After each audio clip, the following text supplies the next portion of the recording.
Olá pessoal, tudo bem? Sou o Marcos Nascimento, cantor e professor de canto, e você está aqui comigo no Descobrindo Habilidades Vocais, e nós vamos para aquele nosso treinamento da percepção, do desenvolvimento da nossa musicalidade.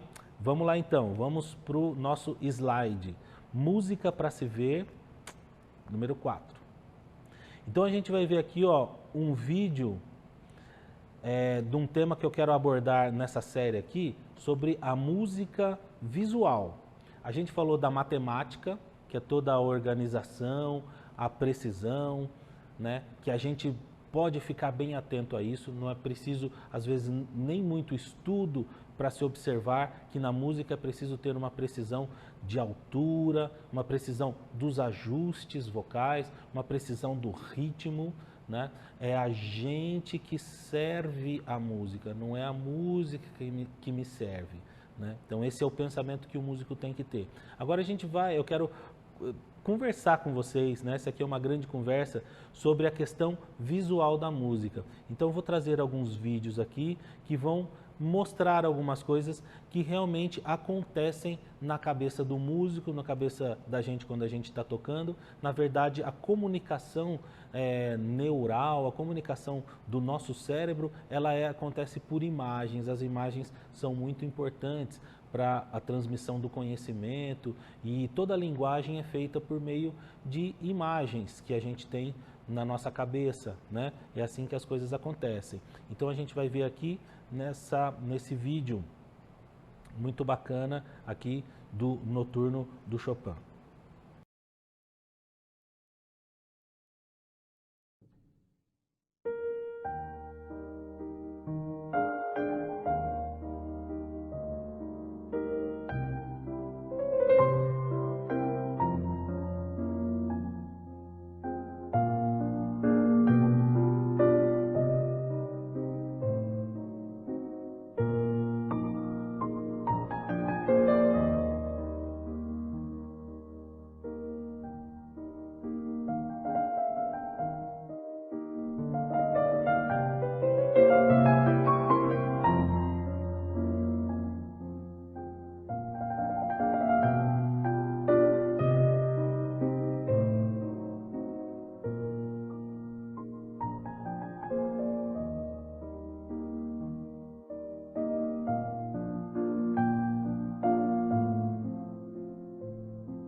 bem bacana, né? Essa música é maravilhosa.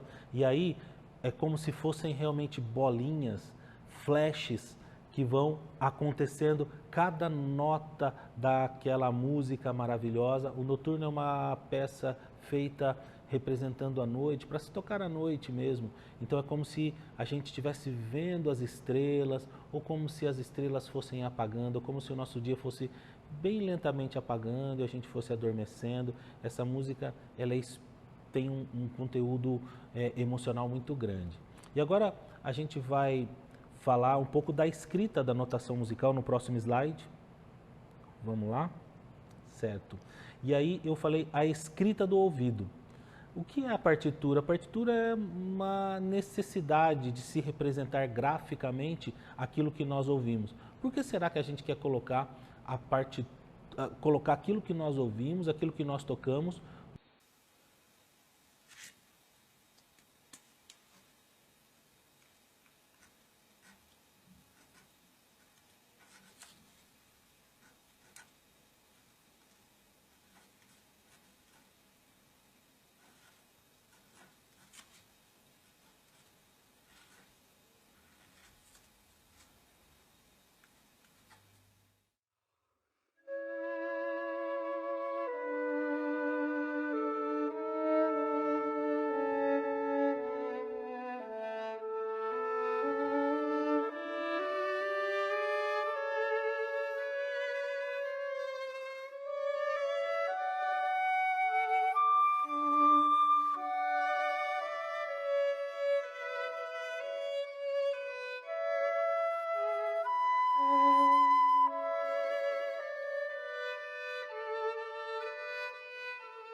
Certo, que legal, né, pessoal? Então, eu vou mudar para o próximo slide e aí vou comentar a respeito do outro. Ah lá, nesse slide a gente vê o compositor olhando os passarinhos ali na rede elétrica ali dos fios e compondo a sua música. Né? No outro slide a gente viu a escrita quase que em tempo real de uma obra musical. Por que será que a gente sentiu lá no começo, lembra quando a gente falou sobre a notação musical, os neumas, e a gente viu lá sobre a somização do Guido d'Arezzo, né? A ideia, por que eu preciso colocar no papel? Por que eu preciso, sei lá, de um calendário? Por que será que eu preciso de um planejamento para a minha vida? Né? Se eu quero viver só o presente, por que eu preciso de algo? Eu preciso antever coisas no futuro? Por que será? Porque a gente precisa realmente desse planejamento para a gente poder crescer, evoluir, alcançar os objetivos, e a música é isso. Quando eu tenho uma partitura ou quando eu tenho uma cifra, não precisa ser a partitura dos moldes tradicionais, ou quando eu tenho alguma coisa combinado com alguém que vai tocar, ali também tem uma partitura. A partitura não precisa estar no papel, ela pode estar mentalmente. Eu tenho que estar visualizando alguma coisa junto com os meus companheiros que vão tocar comigo, né? Então a partitura às vezes é mais fácil, que você está olhando o papel ali, mas aquilo pode ser uma representação que eu estou vendo alguma coisa dentro de mim e meu colega também, é num nível mais profundo, porque quando eu antecipo, eu sei que tem uma nota aguda para cantar no final, e é lógico que eu vou respirar corretamente, eu vou entender aquela frase, porque o agudo de um final de frase, ele é apenas uma parte daquela frase, a frase é a coisa mais importante, não é aquela nota aguda, ou o melisma, ou o drive, né, que está naquela frase musical, aquilo é um ornamento, aquilo faz a frase ser bonita, mas a ideia musical, a frase musical deve ser a coisa mais importante, a técnica deve estar ser em função dessa frase. É tão ruim quando a gente vê alguém que canta só com os melismas, onde você não reconhece a frase, ou quando os melismas são muito parecidos, não são criativos, quando a pessoa não tem um vocabulário de escalas ou de acordes, onde ela não consegue evoluir, ela tem agilidade para fazer algumas notas ali, melismar, mas ela não tem a habilidade de mudar o melisma, ela repete. Né? Ou quando a pessoa fica só no o drive acaba sendo mais importante do que a música, do que o cantor. Algumas peças até, alguns estilos musicais podem até privilegiar isso. Isso talvez seja uma grande provocação e talvez seja muito interessante. Mas eu falo de modo geral. A partitura, ou quando eu organizo numa bula a música, eu consigo antever isso, eu consigo estudar e eu consigo ter mais músicas no meu repertório. Então, na verdade, a partitura é como se a gente estivesse escrevendo a história antes e antecipando essa história antes dela acontecer. Num tempo diferente do meu ouvinte. A pessoa que está sentada me assistindo, ela não sabe que eu estou antecipando. Ela está assistindo o que acontece no momento, mas eu não posso somente viver o momento. Eu tenho que aprender a antecipar. Será que as pessoas afinadas não são assim? Será que as pessoas desafinadas não são as pessoas que não conseguem antecipar as coisas? São as pessoas que são pegas de surpresa e daí o corpo, o cérebro, o ouvido profundo, o ouvido pensante não consegue entrar em contato com aquela produção vocal e a pessoa acaba desafinando? Será que não é isso? Pode ter certeza que passa por aí, tá bom? Então vamos seguir. Vamos ouvir uma outra representação agora. Eu coloquei ali o título Tempo e Espaço, né? E eu estou querendo dizer exatamente isso, que o espaço que eu estou querendo dizer é em relação ao presente, passado e futuro e como as coisas vão repetindo. Vamos assistir então o vídeo.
Bem legal, né?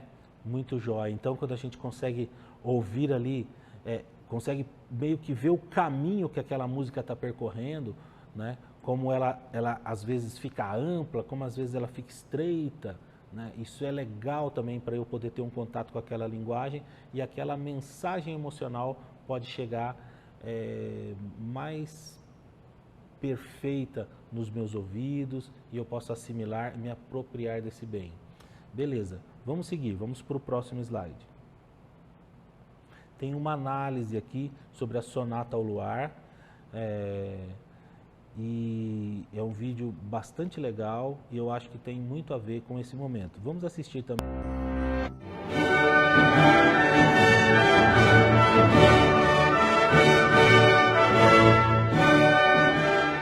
It may sound like a paradox or some cruel joke, but whatever it is, it's true. Beethoven, the composer of some of the most celebrated music in history, spent most of his career going deaf. So how was he still able to create such intricate and moving compositions? The answer lies in the patterns hidden beneath the beautiful sounds.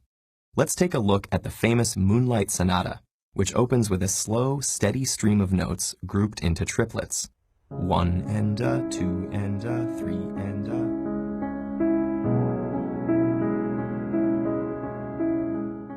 But though they sound deceptively simple, each triplet contains an elegant melodic structure, revealing the fascinating relationship between music and math.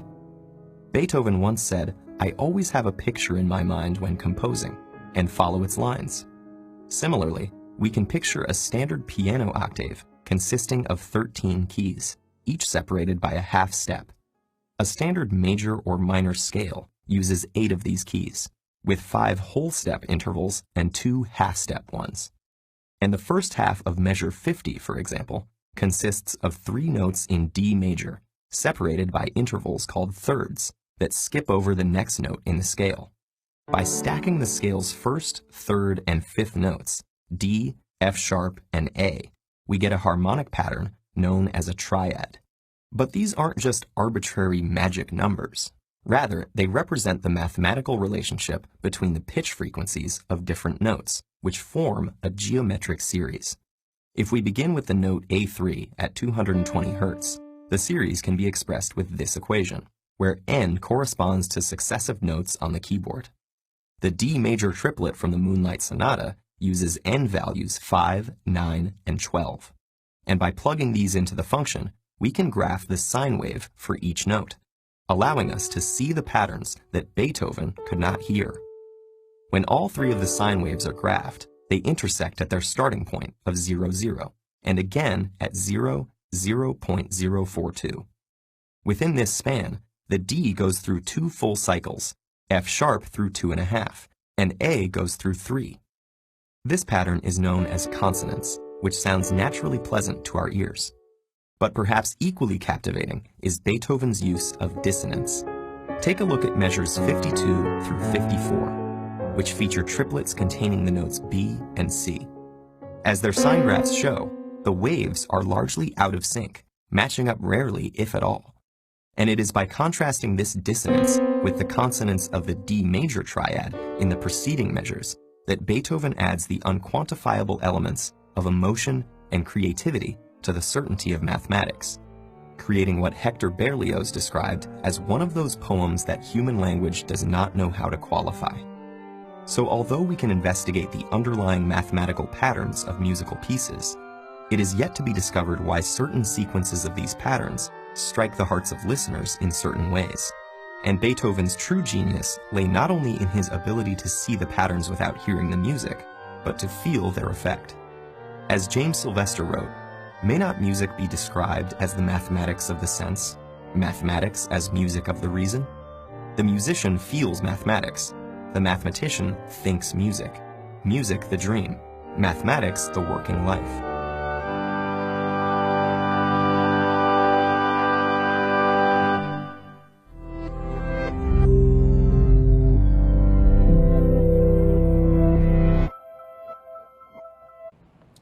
Que legal, né? Que análise perfeita. Então, a gente começa a perceber que a música é um conjunto de padrões.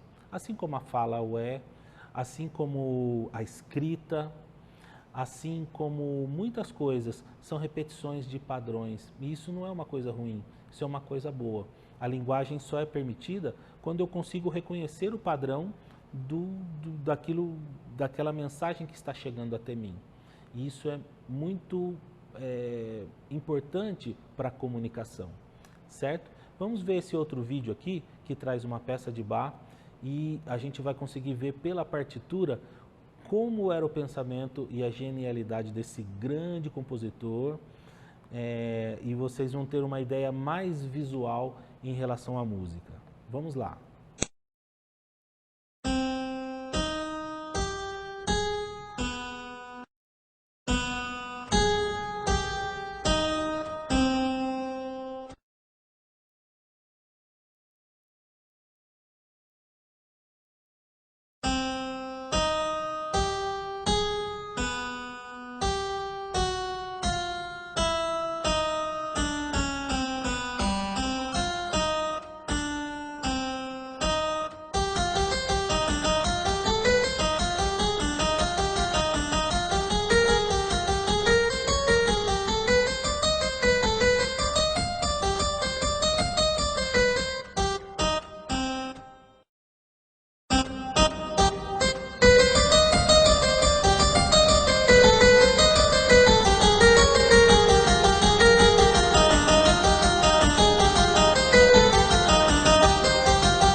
Pessoal, que coisa legal, né? Que bacana. Vocês viram quando a música começa a voltar, ela também tem um sentido. Que genial, muito bom. Aí eu trouxe aqui, vamos para o próximo slide. Eu trouxe aqui um exemplo de um músico popular tirando uma música de ouvido, mas eu consigo ver ele escrevendo a partitura lá na cabeça dele, ele localizando os padrões, localizando o tom, localizando pedaços da música, reconhecendo os padrões mais fáceis para ele conseguir tirar aquela música de ouvido, né? Eu trouxe dois exemplos e fantástico o ouvido desse músico. Vamos lá. Fala galera, mais um vídeo, dessa vez pediram Cavaleiros dos Zodíacos. Então vamos lá, vamos pegar.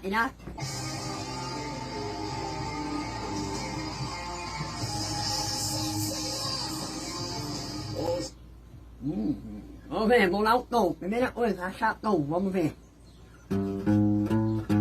Lá menor.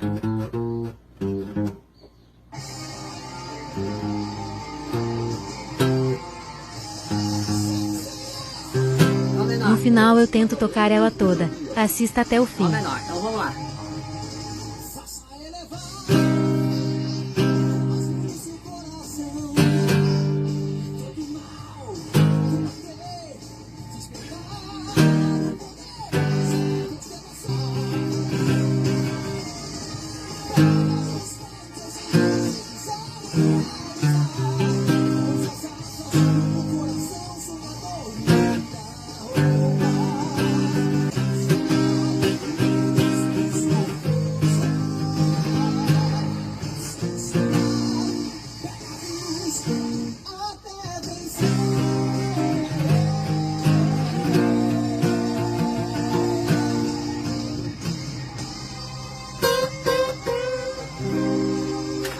A harmonia é tranquilo, tá? Então vamos ouvir agora.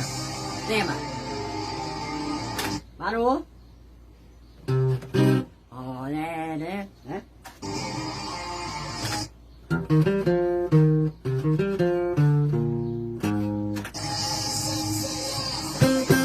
Os Cavaleiros do Zodíaco.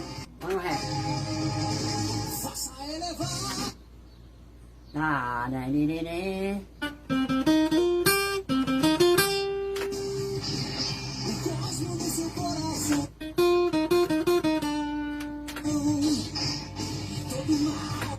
Ó, né, né. Ó, bater.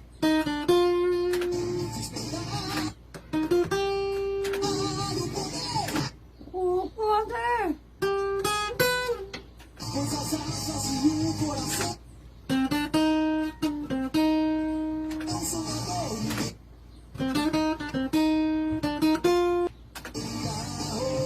Arara.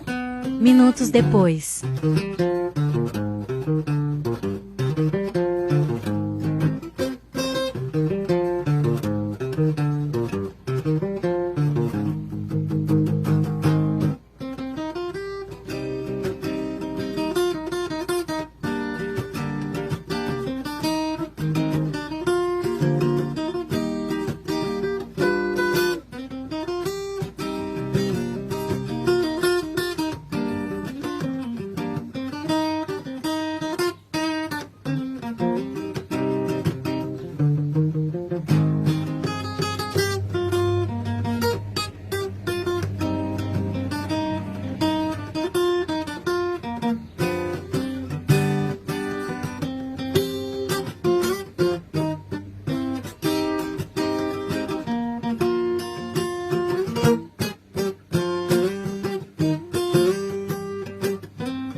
Bacana, pessoal. Vocês viram aí? O nome dele é Mazin Silva.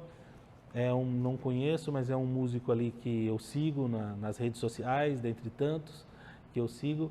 E eu acho incrível o ouvido perfeito que ele tem e o modo como ele consegue tirar a música e como ele é familiarizado com o instrumento. Então, assim, a música está em todo lugar, não é só nas academias, nas universidades, nos grandes teatros, mas a música está em todos os lugares. E às vezes ela está em lugares que a gente nem imagina, ela prospera. Onde tem uma pessoa, tem um cérebro a fim de ouvir, a fim de reproduzir, a fim de aprender, a música vai florescer ali, certo? Vamos para o próximo slide então.